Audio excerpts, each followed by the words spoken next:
여러분 안녕하십니까? 반갑습니다. 반갑습니다. 어느덧 이제 봄이 와서 꽃들이 활짝 피고 얼마 있으면은 우리의 스승이신 석가모니 부처님의 탄생일이죠. 그래서 각 사찰에서는 이제 바쁘게 지금 움직이고 있는데 우리는 석가모니 부처님의 고마움과 기쁨, 항상 감사하는 마음을 가지고 살아가야 됩니다. 우리는 항상 그 믿음이 생명이고 큰 줄기인데 그 믿음이 없이는 우리가 아무리 백보자 법회를 한다 할지라도 크게 도움이 되지 않습니다. 그래서 우리는 깊은 믿음을 가지고 그래서 항상 부처님이 감사하는 마음, 찬양하는 마음을 가지고 살아야 되고 우리가 다니는 각 사찰의 스님들께도 항상 존경하는 마음, 사랑하는 마음, 고마운 마음, 주변의 사람들한테도 고마움을 무한히 가지고 살아가야 많은 도움이 됩니다.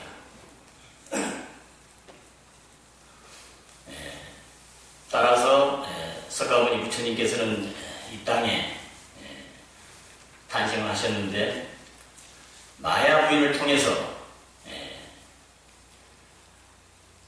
사바세계에 탄생을 하시게 됐어요. 마야 부인 몸에 태기가 있어서 눈민이 동산으로 가는 도중에 탄생이 됐는데 그 마야 부인께서 그 배에 이렇게 그 아기를 보면서 어디서 왔는가 하고 물어봤습니다. 어디서 왔다고 그래요? 배에 있는 그 아기가 탄생이 되면은 고타마 시타르타고 하는 왕자가 탄생이 되는 거죠. 그 왕자는 하늘에서 왔는데 하늘은 몇 개입니까? 28개로 이루어져 있습니다. 그래서 제석천, 도설천 등등 28개로 이루어졌는데 모든 사찰에서 새벽 예불을 하기 전에 대종을 크게 치죠. 그 대종을 28번을 치게 됩니다. 하늘에 몇 개라고요? 28개. 그래서 제석천이 아닌 도설천에서 석가모니 부처님이 고타마 시타르타 마야 부인에 잉태되기 전에 어디서 오셨냐 하면은 도설천 내영궁에서 내려오셨습니다. 그때 거기에 계실 때는 보살, 호명보살이라고 해요. 호명보살. 여러분들이 말하는 지금 여러분들 옆에 있는 그런 보살이 아니고 그걸 좀 더 정확하게 하자면 진짜 보살이라고 합니다. 여러분들은 이제 가짜 보살이라고 예를 들자면 진짜 보살이라는 것은 자유자재, 자유입니다. 그래서 자기 어머니를 선택할 때도 내가 저 여자를 선택할까 저 여자를 선택할까 그 마음대로 선택할 수 있는 겁니다. 그럼 여러분들은 보리살타를 줄여서 보살이라고 부르고 있으며 자기 아직과 모든 마음을 내려놓고 비우고 타인들을 위해서 많은 좋은 행을 하라고 보살님하고 미리서 앞당겨서 그렇게 부르고 있는 겁니다. 그래서 도솔천에서 내려오셔서 마야 부인을 통해서 이제 잉태를 하셨죠. 그래서 득도할 때까지 한 6년이 걸렸는데 야수다라 부인을 만나서 아기를 낳았어요. 그 아기가 나올라라고 그러는데 한 7일쯤 됐을 때 고타마 시타르타는 출가를 결심하게 됩니다. 그런데 그 출가한 그 결심한 가장 큰 이유가 생과 사를 해결해야 되겠다 하는 그런 큰 마음을 가지고 그 원을 세우고 출가를 하게 됩니다. 보통 사람들 같으면 그 출가를 하기가 어렵습니다. 왜냐? 그 예쁜 부인과 지금 핏덩어리밖에 안 된 그 어린 아기 그걸 놔두고 출가할 때 발걸음이 잘 떨어지질 않습니다. 그런데 그런 모든 것을 딱 끊고 출가한다는 것은 더 큰 이 사바세계의 많은 중생들을 구제하고 생과 사에서 해결해야 되겠다는 그런 큰 원력을 가지고 출가하시게 된 겁니다. 그래서 두 분의 스승을 만나도 별 마음에 크게 와닿지는 않습니다. 그래서 부처님께서는 스스로 목욕 제기를 하고 나무 밑에 앉아서 6년 고행 끝에 득도를 하게 됩니다. 새벽에 그 샛별을 보고 확철대오를 하게 된 거예요. 근데 확철대오를 하기 이전에 그 부처님께서는 많은 마장이 방해를 하게 됩니다. 많은 마장. 근데 그 마장, 교회에서는 사탄이라고 할 수도 있는데 그런 사탄 마장들 중에서 제일 우두머리가 누구라고 해요? 타순이라고 하는 마장 두목이죠. 타순. 그 다음에 자기 타순이 아무리 무서운 동물들을 시켜서 부처님을 흔들어도 부처님께서 끄떡을 하지 않기 때문에 하늘에 있는 자기 딸들을 2명을 불러서 옷을 다 벗고 현란한 춤을 추게 만듭니다. 젊은 수행자 고타마 시타르타를 득도를 방해를 하는 거죠. 그런데 거기에 아랑곳하지 않고 부처님께서는 결국 득도를 하셨어요. 근데 그때 그 타순 마항하고 그 딸들 2명 지금 어디에 있는 줄 아십니까? 그때 그 당시에는 어디에 있었겠어요? 그때 그 우두머리인 타순과 2명의 딸들은 여러분들이 지금 불교대학을 나왔으니까 내가 이야기를 하겠어요. 원래는 이제 그렇게 해서 점점 익혀야 되는데 나중에 알고 나면은 그게 밖에 있는 외부에 있는 그런 무서운 게 아니고 내 안에 있는 이 마음, 그 마음이 보고픈 마음, 부인을 안고 싶은 마음, 그런 그리움이 많이 쓰겠죠. 그래서 돌을 닦다 보면은 밤에는 그런 무서움, 그런 자기 마음하고 싸우는 거예요. 그걸 우리가 표현해서 타순 마음이니 딸들이 이렇게 해서 방해를 많이 한다고 해야 처음에는 그걸 믿고 여러분들이 그 믿음이 참 중요한 거예요. 알고 나서는 이렇게 우리를 방편으로 이렇게 그런 것을 알게 됩니다. 따라서 오늘 설법의 주제는 생과 사가 둘이 아니다는 그런 제목인데 우리가 지금 현재 이 시간에도 이 사바세계 약 70억의 인구들은 할아버지 할머니들이 지금 장례 직장에서 죽어가고 있고 목숨을 거둔 사람이 지금 있을 겁니다. 이 시간에도 산부인과 분만실에는 많은 아기들이 탄생을 예고하고 있고 지금 태어나고 있을 겁니다. 그럼 우리 범부들의 눈에서는 생과 사가 둘입니다. 한 개가 아니고 2개예요. 그런데 부처님께서는 여러 가지 경을 통해서 생과 사는 둘이 아니다고 설법을 하고 계십니다. 그래서 큰 스님들도 법문한 거 보면은 그런 말씀을 많이 하십니다. 그런데 우리 신도들한테 물어보면은 또 구체적으로 잘 모릅니다. 그때 당시는 고개를 끄덕거리고 해도 그래서 그것을 알아듣기 쉽게 우리가 법화경에 보면은 비유품에 많이 비유를 해서 설법을 하셨습니다. 3계 화택이라는 말로 해서 많이 이렇게 설법을 하셨는데 오늘 이 시간에 나도 그런 비유를 해서 여러분들이 죽어도 죽는 게 아니고 살아도 살아있는 게 아니고 생과 사가 둘이 아니다. 여러분들이 앉아있는 법당에 지금 앉아있는 분들이 앞으로 500명이 돼도 죽지 않았다는 것을 증명해 보이겠습니다. 그래서 법문이 이렇게 지루하다면은 그게 신심이 부족하는 경우와 또 설법이 이해가 안 되는 경우 2가지가 있어요. 그래서 서울이나 이런 데서 보면은 많은 사람들이 하품을 하는 사람도 있고 막 이렇습니다. 그런데 이게 이해가 되면은 여러분들이 반드시 큰 박수로 이렇게 쳐서 보여주시기 바랍니다. 그 박수가 부족하면은 제2에 다시 설명이 들어갑니다. 더 낮은 단계로. 그래서 오늘 이 시간에 귀한 시간을 내서 여기까지 오신 여러분들께 많이 알아차려서 지혜를 얻어가도록 그렇게 하겠습니다. 아시겠죠?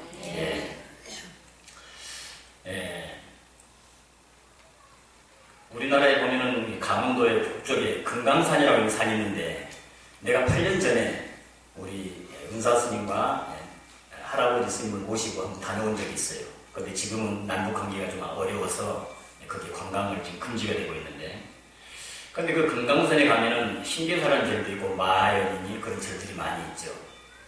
근데 그 절 말고 그 계곡에 12,000분 봉우리도 많은데 그 계곡에 큰 마당바위라는 바위가 있어요. 근데 어떤 도인이 아주 젊었을 때 거기 들어가서 혼자, 나도 혼자 한번 득도를 해봐야 되겠다 그래가지고 들어간 사람이 있었습니다. 근데 그 도인은 처음에 양식을 많이 가지고 울러내고 갔는데 이렇게 공양을 해 드시다가 이제 그걸 중단하고 생식을 하게 됩니다. 그래서 나머지 양식을 가지고 새들 모이도 주고 거기 토끼나 노루, 짐승들도 이렇게 주게 되고 이렇게 했는데, 그 짐승들이 먹이를 줄 때는 좋아하지만 가까이 가면 다 도망가 버리고 이렇게 하니까 좀 서운함도 있고 홀로 그냥 좀 이렇게 그런 서운한 점이 많이 있었나 봐요. 그래서 관세음보살 모다란이라고 있어요. 사대주에 보면 여러분들 아시죠? 사대주 그 중에 보면 관세음보살 모다란이가 있는데 그 다란이를 한 30만 독을 했답니다. 그래서 내 몸에 살기가 이렇게 많으니까 짐승들이 다 나를 보고 도망을 가는구나 이렇게 생각을 하고 그 다란이를 30만 독을 하고 딱 나니까 살기가 서서히 줄어든 것을 느꼈답니다. 왜냐? 새들이 이런 데 와서 노는 거예요. 여기 와서도 앉아서 콕콕 조기도 하고 배가 고플 때는. 그리고 토끼나 노루들도 가까이 와서, 그것도 아주 가까이 와서 전혀 도망을 가지 않고 그렇게 세월이 흐르다 보니까 무언의 대화를 나눌 수 있었답니다. 그래서 그 도인이 나는 외롭지 않고 많은 것들이 있구나 이렇게 생각하고 참 재미가 있었다고 그래요. 재미있는 가운데 계속 톡을 해서 이제 수행을 하고 있다가 하루는 몸이 좀 이렇게 이제 뼈가 좀 굳어지고 석회질이 되니까 좀 약해진다는 것을 느꼈나 봐요. 그래서 이제 그 햇빛을 좀 많이 좀 쬐야 되겠다 하니까 일광욕을 하려고 이제 밖으로 나옵니다. 일광욕을 해야 비타민 D가 많이 생겨서 뼈가 튼튼하다고 그러죠. 그래서 이제 밖에 나오는데 밤에 그 마당 바위에 탁 누워가지고 하늘을 보면 그 반짝이는 별과 흘러가는 시냇물 소리 그리고 바람 소리, 이게 자기는 너무 좋았다는 거예요. 이것을 외롭게 생각하지 않고 아주 기쁘고 그걸 받아들일 수 있는 사람 같으면은 우리가 도 닦을 자격이 있는 사람들입니다. 그래서 스님들은 아무나 되는 게 아니고 우리 사람들은 머리가 아프고 복잡하면 산사에 가서 좀 쉬어야 되겠다 이렇게 하지만 3일만 있어보세요. 외로움을 못 견딥니다. 막 전화를 하고 밖에 왔다 갔다 하고 못 있어요. 그런데 이렇게 홀로 새벽 3시도 깨서 이렇게 참 내가 행복하구나 하는 걸 느낀 사람들은 도 닦을 자격이 있는 거죠. 그래서 그 도인은 자기 친구들이 낮에는 노루와 토끼, 여러 짐승들, 새들, 그리고 밤하늘에는 밤하늘의 별빛과 그 다음에 시냇물 소리, 그 다음에 바람 소리가 자기들 벗이 되는 거죠. 그렇게 또 수행을 하다가 다시 한번 나와서, 그때가 초여름쯤 되는데 밖에 나와서 그 마당바위에 가보니까 마당바위에 움푹움푹 파인 데가 이렇게 4군데가 있더랍니다. 그런데 거기에 물이 다 고여있는 거예요. 가득가득. 며칠 전에 비가 많이 왔었어요. 그러니까 가득가득 고여있었는데 그것을 보고 비가 좀 많이 왔구나 하고 다시 또 토굴에 가서 정진을 합니다. 한 보름쯤 있다가 다시 나왔어요. 햇빛을 일광욕을 하려고. 그래서 그 바위에 가서 딱 보니까 그 아까 가득 찼던 물들이 많이 줄어들었더랍니다. 많이 줄어들었고 물이 파르스러우네요. 왜 파르스러우하겠어요? 이 물이라는 것은 상에서 하로 졸졸졸 흘러야 건강한 물이 됩니다. 그런데 고여있는 물은 반드시 썩습니다. 그죠? 그 썩어가는 도중에 색깔이 파르스러웁니다. 그래서 가까이 가서 딱 가보니까 거기에 이만한 미생물처럼 뭔가가 살고 있는 거예요. 꼬리를 탈탈탈 치면서 돌아다니고 이쪽에서 저쪽으로 하고 왔다 갔다 이렇게. 그래서 그 도인은 자세히 봤답니다. 보니까 개체수가 90마리. 그 개체, 90마리가 뭐겠습니까, 여러분들? 이게 핵심은 아니지만 얼마나 여러분들이 지금 주목을 하고 관심을 가지고 있는가 보기 위해서 묻습니다. 그게 바로 모기 장구벌레입니다. 여러분들 국민학교 다닐 때 보셨죠? 우리 나이 때는 그때는 국민학교라고 그랬죠. 자연시간에 보면은 장구벌레가 있습니다. 그 개체수가 90마리가 그 물속에서 꼬리를 털털 치고 또 돌아다니고 이렇게 같이 있어요. 그래서 그 도인은 생각을 했습니다. 이런 하품의 하품 중생들도 저렇게 90마리씩 모여서 한 마을을 이루면서 공동체 생활을 하고 있구나. 참 행복하겠다. 나는 이렇게 바람 부는 산속에서 홀로 이렇게 돌을 닦고 있는데 이런 생각이 갑자기 들더랍니다. 그래서 그런가 보다 하고 이제 다시 또 토굴에 가서 정진을 합니다. 그 뒤로 한 일주일쯤 있다가 다시 나와서 일광욕을 하러 그 바위에 올라갔는데 그 파란물이 그대로 있더래요. 그래서 가서 딱 봤답니다. 이제 이번에는 자세히 봤어요. 자세히 보니까 거기에서 이 도인은 그렇게 오래 살다 보니까 이제 한 50년 가까이 거기서 돌을 닦다 보니까 뭐 이런 데서 털도 많이 나고 그냥 일반 사람과 틀리는 거예요. 그리고 동물들도 하나도 거리낌 없이 같이 이렇게 무언의 대화를 할 수가 있고 많이 이렇게 알아듣고 멀리도 들을 수가 있고 이렇게 된 거죠. 그래서 가까이 가서 가보니까 무슨 소리가 나더랍니다. 거기 물결에서 미동의 소리가 들리는데 그래서 이렇게 딱 들어보니까 거기에 울음소리, 통곡하는 소리가 들려요. 그래서 야, 이런 미생물도 이렇게 슬퍼할 줄 아는구나. 뭐 때문에 그럴까? 더 자세히 관찰을 하고 들었답니다. 들어보니까 할아버지, 할머니, 어머니, 아버지가 죽었다고, 초상이 났다고, 땅을 치고 통곡하는 그런 소리가 들리는 거예요. 이쪽에서도 들리고 이쪽에서도 들리고 그 조그마한 물웅덩이 속에 90마리 개체 중에서 딱 가보니까 시체가 30마리가 죽어있는 겁니다. 그래서 그 30마리 중에 어떤 이는 자기 할아버지, 할머니라고, 어떤 이는 자기 어머니, 아버지라고, 자기 부모님들이 돌아가셔서 이렇게 땅을 치고 통곡을 하는 겁니다. 자식들 중에서도 아주 애를 많이 먹인 자식들이 부모님이 돌아가시면 더욱더 울음소리나 통곡을 많이 하게 되는 법입니다. 그래서 이런 어린 개체수, 이렇게 미생물도 이런 감정들이 있구나 하는 것을 이제 느꼈어요. 그리고 가만히 골똘히 딱 생각을 하고 있는데 갑자기 여기서 무슨 소리가 왱하니 나는 거예요. 그게 뭐겠어요? 모기죠. 이 지금 물속에 있는 장구벌레의 가족들이 죽었습니까? 살았습니까? 예? 죽었어요? 살았어요? 살아있죠? 여기 대단히 중요합니다. 잘 봐보세요. 우리는 이렇게 공기 중에서 이렇게 우리가 지금 숨 쉬고 있는데 잘 모르고 우리 행동할 때가 많죠, 무의식적으로. 따라서 물속에서도 물고기나 장구벌레가 숨을 쉬고 활동을 하는 데 있어서 그 물이라고 느끼지를 못합니다. 우리가 이 공기 산소라고 느끼지 못하듯이.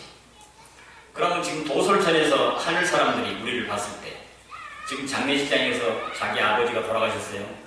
친정 딸들과 며느리들이 와서 막 통곡을 합니다. 울고. 그것을 본 것하고 그 도인이 그 고여있는 물속에 장구벌레가 죽었다고 장구벌레들이 자기 어머니 그 시체 앞에서 막 통곡하고 울고 하는 것하고 다릅니까? 똑같습니까? 똑같죠? 똑같은 겁니다. 이것을 여러분들이 안다면은 박수 소리가 나와야 됩니다. 서울에서 한번 설법을 할 때인데 그때는 그 관광이 커서 그런지 사람들이 많이 왔어요. 그리고 동국대학교 교수, 중앙승가대학교 종범스님도 오시고 많이 오셨는데 이 설법을 했어요. 내가 증명을 하겠다니까 좋은 사람이 하나도 없는 거예요. 그때 다른 선생님들도 많이 법문을 했었는데 그래서 이 말 하니까 박소리가 많이 나왔어요. 모르면 박수 치지 말아야겠습니다. 가슴에 하면 치라고 했는데 그때 이제 많이 나왔었어요. 그래서 봐보세요. 우리는 얼마 있다가 한 이제 50년 정도 되면은 여러분들이 어디 갈 거 아니에요? 어디 가십니까? 저쪽으로 가는데 저거를 저승이라고 그러죠. 여기는 이승이라고 합니다. 이승에는 이렇게 고깃덩어리를 가지고 다닙니다. 육체. 이게 있으면 반드시 세 가지가 필요로 합니다. 첫째, 안락하고 쉬고 잠자는 곳. 먹는 것, 입는 것. 이것을 한문으로 뭐라고 합니까? 의식주라고 하죠. 이게 반드시 필요합니다. 그런데 이것이 있을 때는 반드시 뭐가 있어야 되냐? 이 돈이 있어야 됩니다. 이것을 물질 만능주의라고 합니다. 그래서 이 이승에는 뭐니 뭐니 해도 돈이 최고입니다. 돈이 최고라고 아는 사람 한 사람도 없습니다. 그러나 우리 불법에서는 돈이 최고라 해도 다 행복한 것은 아닙니다. 여기에는 무명이 들어있기 때문입니다. 어리석음. 그 어리석음을 타파하기 위해서 우리는 이 절에서 부처님의 설법을 듣고 공부를 하는 겁니다. 이 어리석음, 무명을 타파하기 위해서. 그래서 여러분들이 한 50년 되면은 저승으로 가게 될 건데, 그때는 이 고깃덩어리인 육체, 이것을 우리 불교에서는 뭐라고 합니까? 색이라고 하죠. 색. 아까 반야신경 할 때 색즉시공 하셨잖아요. 그 색입니다. 이 색을 그대로 놔두고 하는 거예요. 근데 가지고 가는 사람이 있습니까 혹시? 저승에 갈 때? 코니, 입이니, 창자, 이빨, 손톱, 머리카락 다 놔두고 가게 됩니다. 저쪽에는 정신만능주의라고 합니다. 이쪽에는 물질만능주의라고 해요. 그래서 저쪽에는 중요한 게 뭐냐? 이 지혜를 많이 가지고 가야 됩니다. 지혜 만능주의예요. 저쪽에 가서 상품 상생할 때는 지혜가 없으면 안 됩니다. 여기에는 상품으로 사용하는 물질이 많아야 됩니다. 그래서 우리나라에서 상위 3%의 걸 살려면 돈이 7천억에서 1조 원 정도 돼야 3% 이내로 듭니다. 그런데 저쪽에는 우리가 갈 때 빈손으로 간다고 합니다.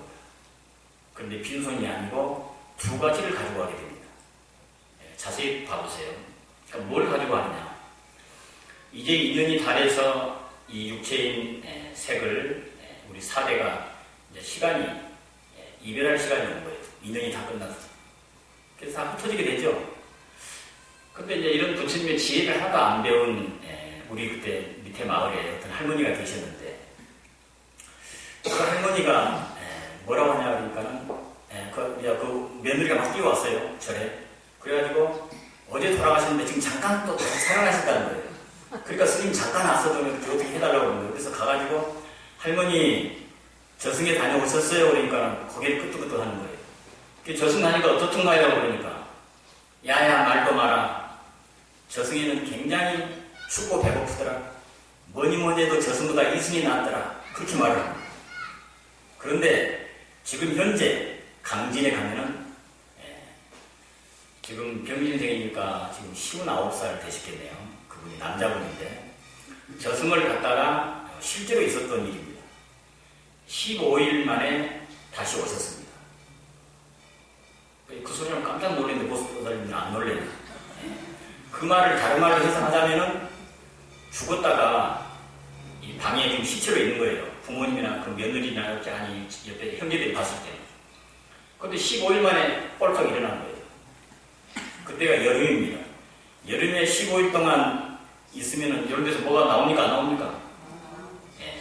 그런데 거기는 한 방울도 안 나왔습니다. 그런데 거기서도 연락이 왔어요. 내가 이제 그 주위에 살았기 때문에 잘 압니다. 그분을. 그래서 쫓아갔습니다. 그래서 인터뷰를 했어요. 본인하고 자기 어머니한테.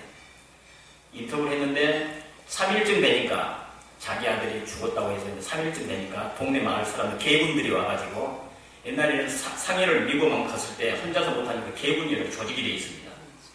그래가지고 개분들이 너를 뚫고 왔더랍니다.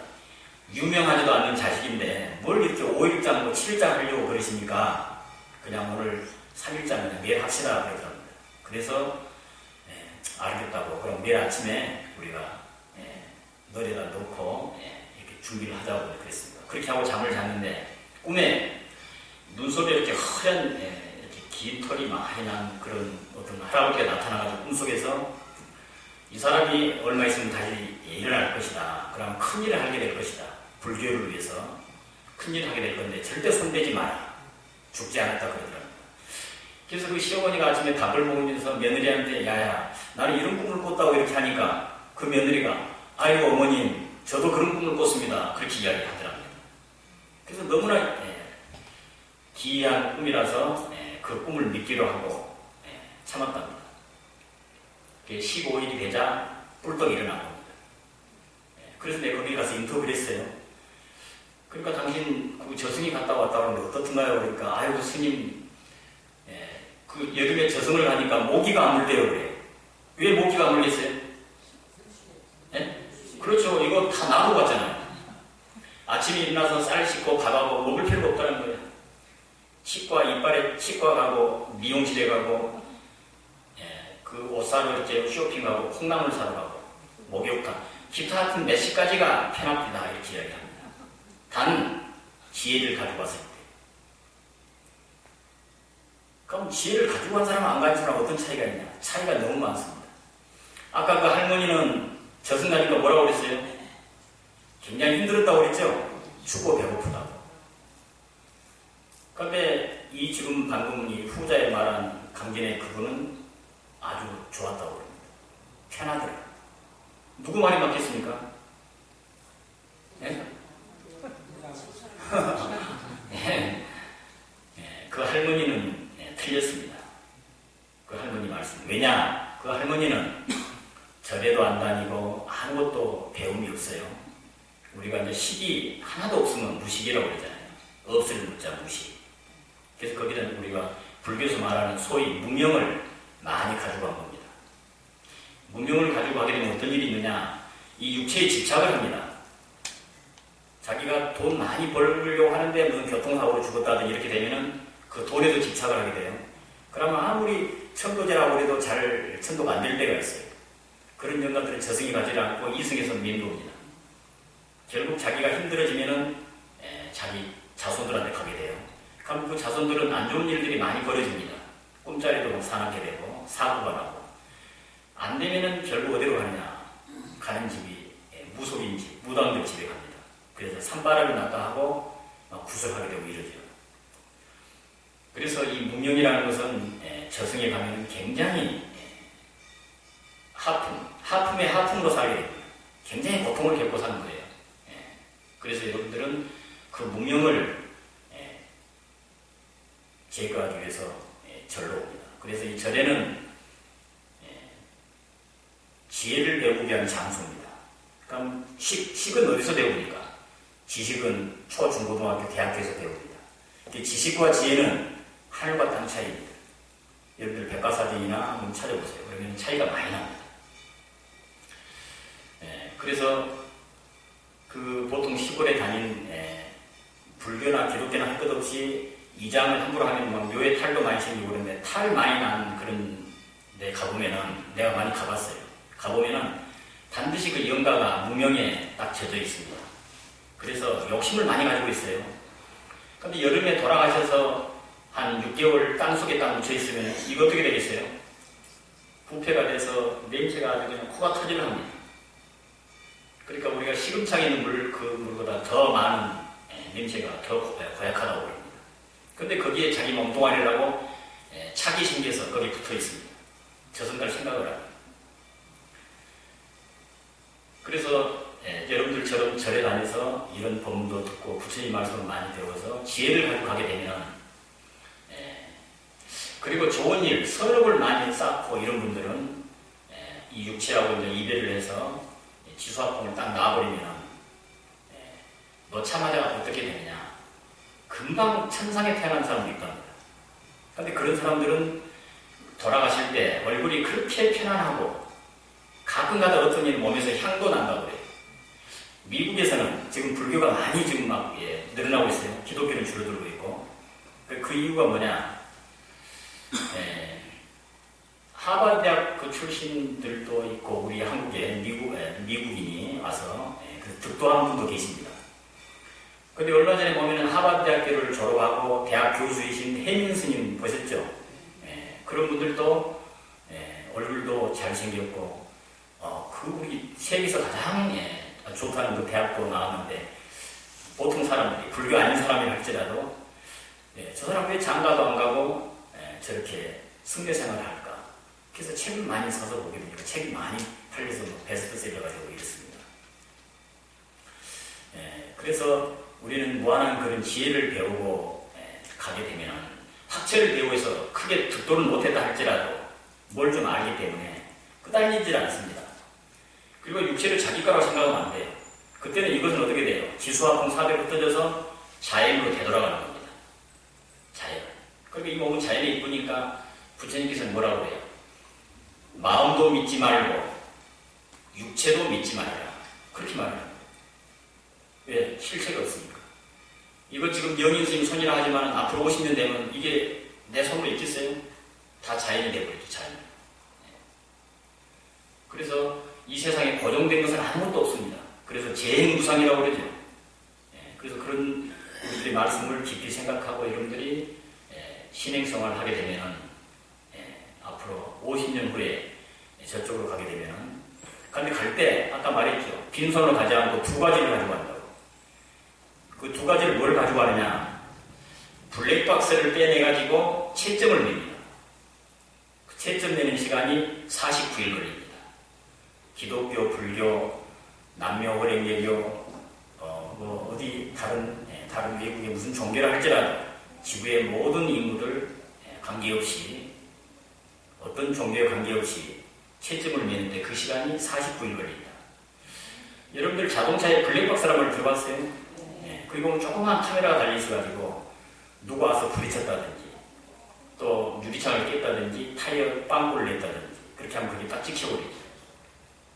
따라서 여러분들도 이웃집에 가서 단을 하나 훔쳐왔다든지 구멍가게 가서 사과를 하나 훔쳤다든지 하면 그게 딱 찍혀버립니다. 그래서 그것을 악업이 맺죠. 딱 찍힙니다. 근데 달동네 가면은 자식은 있다고 하지만은 찾아오지도 않고 그 노인들이 굉장히 어려움을 겪고 있어요. 겨울에 가보면. 그래서 나라에서도 많은 도움을 못 받습니다. 왜냐? 호적의 아들이 있다고 나와 있기 때문에. 그래서 그런 분들이 우리 가서 네이 한 불에다 사다 주면은 그분들한테 큰 도움이지만 우리는 그렇게 큰 돈은 아니니까 그런 데 가서 우리가 그런 보시를 하게 되면은 그건 선업으로 딱 지키게 됩니다. 또 가난한 사찰이나 각 사찰에 우리가 불사들을 많이 하고 있죠. 그런 불사들을 하는데 여러분들 동참해서 십시일반으로 조금씩 돕게 돼서 그 불사가 이루어지면은 거기에는 그보다 더 큰 복을 짓게 되는 겁니다. 왜냐? 그런 개개인들은 다 자기를 위해서, 그게 사리사욕이죠. 사욕이라고 보기는 그렇지만 다 개인을 위해서 한 건데, 각 사찰에 불사하는 여러분들이 그런 동참금을 내고 보시를 하게 되면 그것은 주지스님이 개인을 위한 게 아니죠. 여기에 찾아오는 많은 보살님들과 거사님들 또 도움이 되고, 앞으로 100년, 200년 후에도 여러분들의 자손들이 세세생생 이 법왕사에 오든지 각 사찰에 와서 자기 부모님들이 다닌 절에 와서 기도하고 예배하고 참여하게 되고 많은 복을 짓게 되잖아요. 그래서 복이 더 크게 되는 것입니다. 그래서 그 카메라에 우리가 지장보살 권행경에는 뭐라고 나와 있느냐 하면은 블랙박스라고 나와 있지 않고, 이것은 내가 아까 비유품을 쓴다고 그랬죠. 비유품을 통해서 설명하는데 거기에는 업경이라고 나옵니다. 거울 경자. 그래서 그 업을 거울에 딱 비춘 것처럼 거기 다 나오듯이 똑같은 말인데, 그래서 그 블랙박스를 이렇게 비행기로 보면 사고가 나면은 블랙박스를 수거해서 보면 다 이렇게 이치를 알 수가 있죠. 누가 잘못했는지. 여러분도 생을 마감했을 때 블랙박스를 딱 봐서 이렇게 자세히 살펴보면 여러분들이 잘 살았는지 못 살았는지 거기에 확연히 나옵니다. 그래서 여러분들은 이제 지금부터라도 그동안에 잘 사셨겠지만 더욱더 정진하고 선업을 많이 이렇게 하셔야 됩니다. 그래서 그 채점을 가지고 그 표를 가지고 저승을 가게 되는데 49일 걸린다고 했어요. 그런데 미국에서는 죽었다 살아난 사람들 한 200명을 대상으로 이렇게 인터뷰를 해서 책을 써놓은 게 있습니다. 거기 보면 하나같이 저승이 비슷하다는 말들이 참 많아요. 누가 짜고 한 것처럼. 그래서 여러분들은 안 믿을지 모르겠지만 그것을 잘 믿어야 됩니다. 그래서 이번 여름에도 백중기도도 하게 될 건데 잘 봐보세요. 이 사바세계는 물질 만능교라해서 여러분들 아들, 딸들이 결혼을 했어요. 그러면 딸들이 길거리에서 10,000원짜리 백을 사다가 어머님한테 줬어요. 근데 그것을 보고 효도했다고 별 말이 안 나옵니다. 근데 여유가 있는 어떤 딸이 백화점에서 500만원짜리 백을, 메이크를 사다가 어머니께 딱 드렸어요. 그럼 아이고 내 딸이 이렇게 효도한다고 그냥 칭찬이 많죠. 그 동네에 그냥 누구 딸이 효도했다고 소문이 쫙 다 퍼져버립니다. 또 아들도 마찬가지예요. 시계 10,000원짜리 사준 것하고 1,000만원짜리 롤렉스 금딱지를 하나 아버지께 사다 준 것하고는 차이가 많이 납니다. 이게 물질 만능교의 한계입니다. 근데 우리가 저승이 갔을 때 효도를 합니다. 그럼 저쪽에는 어떻게 효도가 되냐? 지금 부처님의 눈으로 딱 봤을 때는 여러분들은 이 고깃덩어리 육체가 있는 중생들이고 여러분들 조상님들 저쪽에는 육체가 없는 중생들입니다. 그러니까 여러분들은 죽고 죽으면 그걸로 끝나고 하나도 없다 이렇게 생각하면 절대 그건 오해고 착각입니다. 이해가 가십니까? 예. 그럼 저쪽 중생들은 어떻게 효도하느냐? 천도제나 49제를 통해서 효도를 하게 됩니다. 그래서 부처님의 10대 제자 중에서는 가장 효도를 많이 한 10대 제자가 누굽니까? 목련전자죠. 목련전자. 목련전자는 자기 아버지가 돌아가시니까 자기 사제를 다 털어서 천도제를 500번을 했다고 나와 있습니다. 경이 500제 했다고. 우리 절에서는 천도제 한 번 하는데 200만원씩 받는데 500번이 얼마입니까? 10억입니다. 그러면 신심이 약한 사람들은 돈이 아까워서 못합니다. 돈이 없어서 못하는 사람도 있겠지만 그래서 여러분들이 신행생활을 올바르게 한다 하는 것은 여러분들 자식들도 구제를 해야 됩니다. 방학 때나 휴가 때 반드시 사찰에 와서 미안하면 그 스님들 이렇게 맛있는 거 이렇게 나오고 이렇게 차라도 한 봉지 사가지고 와서 자식들한테 좋은 말씀 좀 해주십시오 하고 이런 걸 가르쳐야 되는 거예요. 그래야 여러분들이 돌아가셨을 때 자식들이 49제를 해드립니다. 우리 절에 가보면 노부살님들이 또 돌아가시잖아요. 자식들이 안 와요. 그러니까 어떻게 되냐, 돌아가시면 초재기 막절 한 번에 그냥 끝나버립니다. 근데 우리가 돌아가게 되면 죽음이라는 것은 없는 것입니다. 죽음이라는 것은 우리가 알아듣기 쉽게 누가 죽었다고 이렇게 말하지만 정확한 이야기를 하자면 죽었다 하는 것은 잘못된 표현이고 우리가 돌아가셨다 해야 됩니다. 여러분들이 만약에 90살 돼서 만약에 가신다 하면 우리 어머니는 90년 전에 왔던 곳으로 되돌아가셨다. 그리고 돌아가셨다 이렇게 하는 겁니다. 그래야 이게 정답입니다. 그래서 돌아가게 되면 어떻게 되냐? 우리 여기에 있는 의식이 아주 밝아지게 되는데 몇 배로 더 영리해지느냐? IQ가 9배로 영리해집니다. 9배. 그렇게 나와 있어요. 그럼 여러분들이 IQ가 100이나 120이라고 쳐요.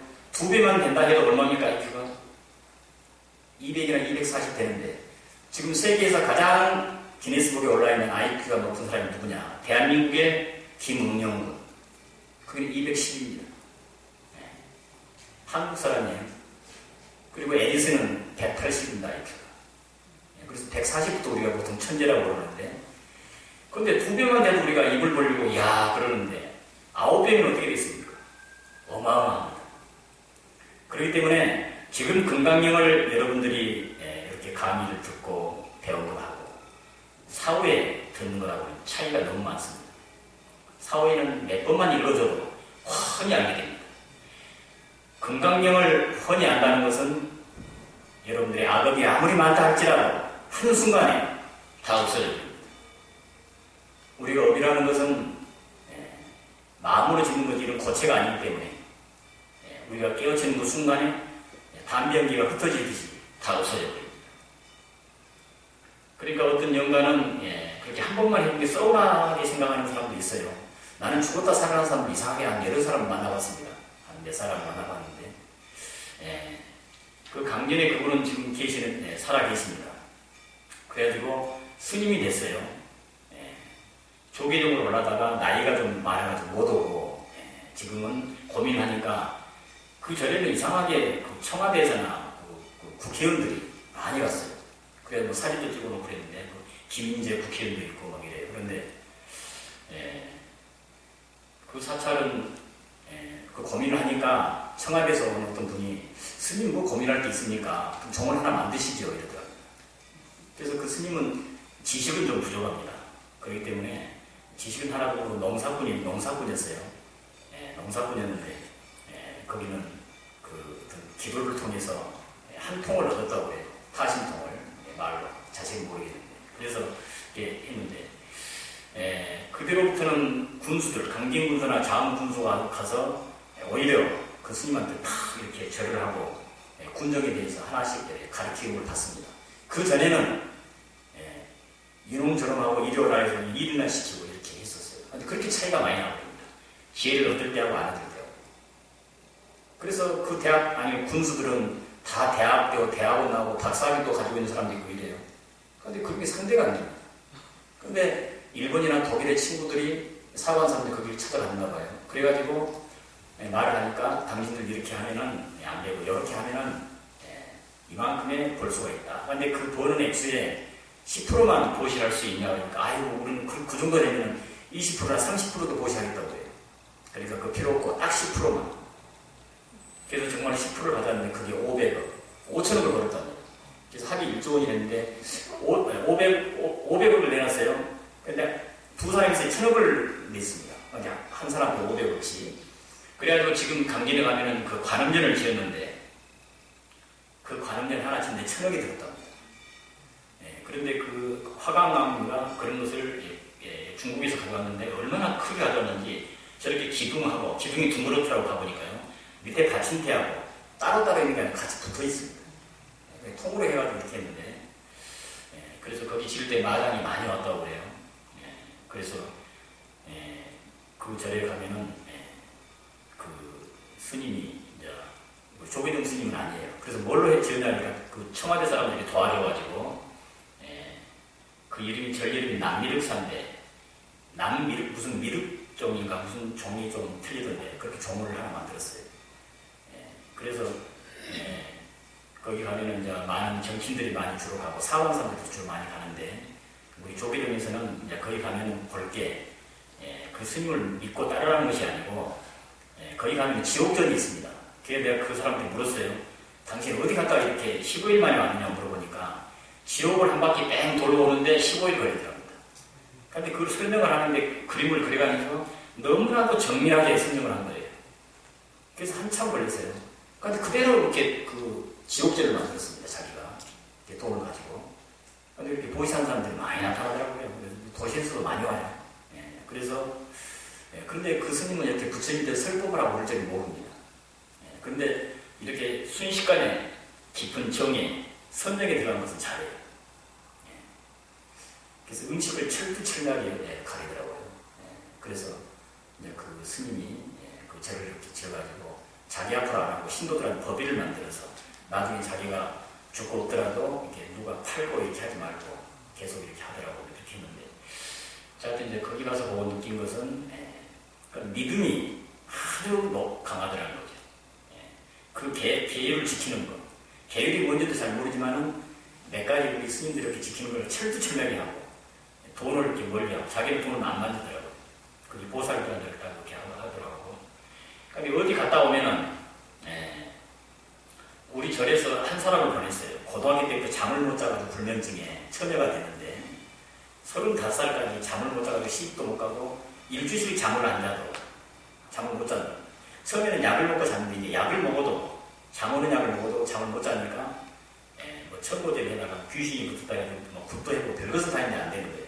그래서 내가 시험 삼아서 거기 보내봤습니다. 실제로 딱 보냈는데 그 절에 딱 가니까 이상하게 조금씩 나아진 것 같은 느낌이 오더라고요. 근데 그 스님이 옷도 사가지고 보시는 안 받고 그냥 일을 하는데 일도 하고 이렇게 했는데 중국에 그 1,000억짜리 절을 짓기 위해서 거기는 관음전이라 해서 관세음보살 32상을 나무로 이렇게 상을 만들었습니다. 나무. 그런데 그 나무가 살아도 1,000년, 죽어도 1,000년. 그 나무 무슨 나무입니까? 주목나무. 그걸 구하러 갔어요. 우리 한국에 있는데 너무 잘 자라가지고 안 되고 중국에 한 바퀴 뺑 들어갔는데 한 17년 정도 걸렸답니다. 사람을 하나 일당으로 사가지고 안내해서. 근데 거기는 나무들이 이렇게 큰 나무가 많이 있는가 봐요. 그 나무를 사가지고 오는데 그렇게 세월이 걸렸는데 그게 참 이상한 점이 뭐냐. 그 주변에, 남미lik사 주변에 그 장흥하고 장흥 터미널에서 한 5분 거리에 있는데 그 기독교 목사들하고 무속인들이 그렇게 미워합니다. 그 스님은. 왜냐? 그래서 왜 그러냐고 물어봤어요. 자기 신도들 또 자기한테 구달라고 남을 깎고 정해놨는데 그런 사람들이 다 그쪽으로 가고 있더라고요. 그러니까 같은 불교사입니다. 이해가 안 됐어요. 아니, 기독교인들이 그쪽으로 가니까 이 목사들이 돈을 걷어가지고 강주에 킬러를 돈을 주고 샀어요. 그래서 칼침을 17방 맞았습니다. 이 다리에. 그 옷이 지금도 있더라고요. 안 버리고. 칼자국이 많이 나 있어요. 근데 하나도 안 다쳤습니다. 신통하게. 칼로 막 이렇게 쑤셔버릴 겁니다. 그랬는데, 그런데 이제 그 나무를 싣고 인천으로 안 들어오고 부산으로 돌아왔답니다. 세관인데 세금이 굉장히 많이 나오고 예상을 하고. 그랬는데 그 말을 비밀로 붙이고 갔다 왔으면 나을 건데 그냥 그 신도들한테 이야기한 게 그게 그냥 확 퍼져가지고 그런 목사들이 그 부산 세관에 그냥 바로 그냥 신고를 해버린 겁니다. 그래서 세관에서 28억 세금 맞았어요. 28억을. 근데 그 28억을 나한테 전화가 왔어요. 스님 이자만 해도 너무 하루에 감당이 어려운데 어떻게 해야 좋겠습니까? 그래서 내가 하는 말이 스님은 가장 보물이 뭡니까? 그 깊은 선정이 들어서 기도를 하면 다 해결될 건데 뭘 걱정하시냐고. 그래서 큰 주전자에다 물을 따가지고 방에 들어가서 일주일 동안 나오는 것을 본 사람이 없답니다. 거기 그리고 공양주도 없습니다. 돌아가면서 공양주를 하는데 그 한 스님을 보려고. 그런데 여기서 아주 이변이 생겼어요. 기독교의 그 청년회에서 그 28억을 다 갚아줬습니다. 우리 불교 청년회에서 갚아줬단 말이 이해가 가겠는데 기독교 청년회에서 그게 참 이상하죠. 그래서 그 목사들이 아주 그 스님을 싫어해요. 그런 것도 있습니다. 그래서 그것은 참고만 하시라고. 그래서 이런 말을 할 때는 스님이 보통 보살님들이 귀가 아주 번쩍합니다. 이렇게. 부처님 설교할 때는 그 정도 번쩍 안 하는데. 그래서 이제 언제 가게 되면은 거기에서 지옥대나 한번 살펴보십시오. 봐보니까 우리 신도들 대왕 가봤어요. 봤더니만 직접 브리핑을 해주더라고요. 그래서 거기 가니까 그 맷돌 지옥도 있더라고요. 맷돌을 갈아버리고. 근데 이제 지옥에 가면은 무간지옥이 있는데 거기는 우리가 이렇게 노가리를 하면은 2시간 정도 하고 또 한 10분이나 쉬잖아요. 막걸리도 마시고 세참도 먹고 하는데 쉬는 시간을 안 줍니다. 쉬는 시간이 없는 것을 무간이라고 해요. 무간. 사이간자. 그런 지옥에 고통을 계속 주는 거예요. 그래서 그 무간지옥. 그래서 그 목련전자 어머니도 무간지옥에 갔는데 그래서 우리가 이제 이 시점에 알아야 할 게 뭐냐 그러니까 우리가 저승에 죽었다가 가는 것은 우리 몸, 이 육체만 없어지는 거지 우리의 그 실제는 그대로 가는 겁니다. 그렇게 가는데 우리가 살다 보면 알게 모르게 많은 업을 지어요. 선업도 짓고 악업도 짓고. 여러분들이 이 시간부터는 악업은 적게 짓고 선업을 좀 많이 짓기를 바랍니다. 그래서 선업을 많이 짓면 어떻게 되느냐. 그 인도에 보면은 책 이름이 아까도 금방 잊어먹은 그 뭡니까? 티베트 사자에서라고 여러분들 들어보셨는 거 모르겠네. 거기 보면은 선업을 많이 짓고 좋은 일을 많이 하고 이렇게 돌을 많이 닦은 사람들은 흰 빛이 막 쏟아지는 것을 굉장히 즐거워한답니다. 근데 반대로 살생을 많이 하고 사람들을 많이 죽였다든지 가슴 아프게 한 사람들은 그 빛을 보면 두렵고 벌벌 떤대요. 그런 사람들은 까만 빛이 나왔을 때 환심을 끼고 쑥 들어갑니다. 그럼 툭 떨어지는데 어디로 떨어진 줄 아십니까? 지옥으로 떨어집니다. 근데 선행을 많이 하고 공부를 많이 하는 분들은 그 흰 빛이 쏟아졌을 때 그렇게 환심을 느끼고 그렇게 들어간답니다. 그럼 툭 떨어지는데 어디로 떨어지겠어요? 천상으로 떨어집니다. 아까 하늘이 몇 개라고 그랬어요? 28개. 천상. 그래서 그리고 또 갔다가 다시 또 인간으로 된 사람도 있어요. 인간으로 갔다가 또 인간으로 돼요. 이렇게 5, 6, 7번 이렇게 된 분들은 정신세계가 같은 인간이라고 하는 이런 탈을 쓰고 있어도 차원이 틀립니다. 어떻게 틀리냐? 그 사람들은 정약용 들어보셨어요? 강진에 그 유배돼가지고 거기서 고생 많이 하셨는데 또 율곡, 이황 이런 사람들은 조선시대 같은 우리가 인간이라고 해요. 레벨이 틀리죠. 정신세계 레벨이 틀립니다. 근데 우리 동네 밑에 보면 그 논도 있고 밭도 있고 그런데 거기 황소가 소가 거기 쟁기질을 해주고 한 10년간 일을 하고 살았어요. 근데 거기서 이제 수명이 다 되니까 황소가 죽었어요. 죽었는데 그 집에 일을 많이 해주고 하는 그 선업으로 인해서 이제 인간으로 탄생이 된 겁니다. 그래서 아주 등지도 크고 아주 식욕도 좋고 통닭 같은 거 먹었다면 한 번 먹을 때 5-6마리가 기본으로 먹습니다. 이렇게 좋은데 학교 가서 수학은 항상 빵점입니다. 그러니까 같은 인간의 칼을 썼지만 정신세계 이렇게 뭘 생각하고 이렇게 창의적인 것은 아주 낮다 이 말이에요. 그럼 도인들이 봤을 때는 같은 인간인데 이렇게 자 같은 사람이라 해도 저 사람이 사람 될까 말까 하는 사람도 다 사람의 칼을 이렇게 쓰고 있는 겁니다. 축생에서 바로 태어난 사람들은 그런 사람들도 있습니다. 그래서 여러분들은 우리 스님들도 전생에 또 스님을 거두한 스님들은 이번에 태어났을 때 확철 배우를 못하더라도 사다함과나 아나함을 얻는다든지 또 거듭해가지고 득도를 해서 아라함과를 얻는다든지 이런 스님들도 있죠. 그래서 우리가 신라시대 때 원효대사나 경어선사, 또 서산대사 이런 분들은 그렇게 배우를 해서 부처가 된 겁니다. 그래서 이제 마지막으로 정리를 할까 합니다. 그래서 생과 사가 둘이 아니다 이것을 확실히 알려면 일반 범부들은 알 수가 어렵습니다. 나 같은 스님도 알지 못합니다. 수행력이 굉장히 높아서 우리가 화엄경에 보면 십지품이 있죠. 일지에 정도 들 정도가 돼야 그것을 알 수가 있습니다. 그런데 단지 여러분과 이렇게 오늘 설법한 것은 그래도 우리가 이론으로 어느 정도 정립이 돼서 이 학도 굉장히 중요합니다. 우리가 수행만 하는 것도 좋지만 학과 겸비를 해야 되죠. 그래야 우리가 수행이 다른지 아닌지 우리가 확인도 되고 이렇게 될 수 있는 것입니다. 그래서 오늘 여러분들이 얼마나 이렇게 알아들으시고 도움이 됐는지 모르겠지만은 생과 사는 있는 것 같으면서도 없습니다. 그래서 우리가 이것을 알게 되면 굉장히 어떤 도움이 있냐. 우리 신부들 봐보니까 그렇게 좀 나쁘게 표현하면 땡고 그냥 너무 인색하죠. 이제 잘 안 하는 그런 보살들이 점점점 이제 틀려집니다. 그래서 부처님께서는 아함경에 이렇게 말했어요. 중생들이여 인색하지 마라. 인색하면 다음 생에 가난을 면치 못한다고 그랬습니다. 그래서 많이 베풀어야 되는데 사람들의 타고난 성격들이 다 다르다 보니까 인색한 사람도 있습니다. 그런데 이 법문을 한 몇 번 딱 들려주니까 많이 달라져요. 이제 저승에 갔다가 다시 아까 인간으로 된 사람도 있다고 그랬는데 인간으로 오면 봐보세요. 성이 달라집니다. 성씨가. 지금 최씨나 박씨가 김씨가 신씨도 있고 문씨도 되게 되고 그 말은 무슨 말이에요? 이게 대단히 중요합니다. 부모님이 바꿔진다는 거예요. 남편도 바꿔지고 아내도 바꿔지고 자식도 바꿔지고 애인도 바꿔지고 다 바꿔집니다. 그러면 전생의 부모님이나 마누라 자식은 뭐고 지금 남편과 자식은 뭡니까? 스님 어떤 게 진짜 내 남편이고 내 자식입니까?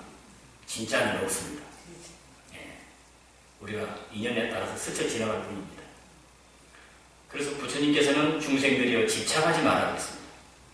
집착이라고 그러면 여기 까맣게 다 탑니다. 건강이 망가지게 되죠. 이 건강은 누가 아무도 해결해 줄 수가 없습니다. 그래서 잘하면 잘한 대로 못하면 못한 대로 최선을 다하면서 물 흐르듯이 살아가는 겁니다. KBS 금보라라는 탤런트가 평사원하고 시집을 갔습니다. 다른 탤런트들은 막 그룹에 자식들하고 가보는데 그 금보라는 평범한 게 너무 좋아가지고 금보라 탤런트 알아요? 갔는데 그 남편을 자기는 자기 거라고 생각을 한 거예요. 내 거라고. 그래서 퇴근 시간하고 오는데 몇 시간 걸려서 된장찌개 뭐 음식을 다 이렇게 기다리고 있는 거예요. 9시, 10시, 밤 12시가 되거나 새벽 1시, 2시가 되면 그때야 죽습니다. 그게 반복되니까 여기가 아주 열이 이제 열통이 터집니다. 가슴이 다 탄 거예요, 나중에. 그래서 빼밖에 안 남는 거예요. 너무 힘드니까 나와버렸습니다. 이혼을 했어요. 그리고 자기가 TV에 나와서 직접 이야기를 합니다. 나는 그 남편이 내 건 줄 알았대요. 그러니까 하고 웃겨주고 있었는데 나중에 보니까 절에 가서 스님들의 설법을 듣고 보니까 내게 아니더라 이 말이에요. 그래서 그걸 나오니까 너무나 행복하고 편하더라는 겁니다. 그래서 지금은 다시, 그래서 한동안은 탤런트 생활을 못했어요. 너무 몸이 뼈밖에 안 나는 거예요. 또 신경도 그 탤런트가 좀 예민한 편이에요. 예, 그래가지고. 예, 그래서 우리가 이런 것을 봤을 때, 예, 너무 집착하지 말자. 그래서 이것을 알면은, 물질 만능들이 어떻게 돈을 이렇게 중요시 안 하는 사람이 있겠습니까만은, 예, 조금씩 달라지더라, 이 말이죠. 그래서 여러분들이 이 설법을 두고 조금씩 예, 긍정적으로 달라진다면은, 오늘 이 설법이 예, 성공이라고 봅니다. 여러분, 감사합니다.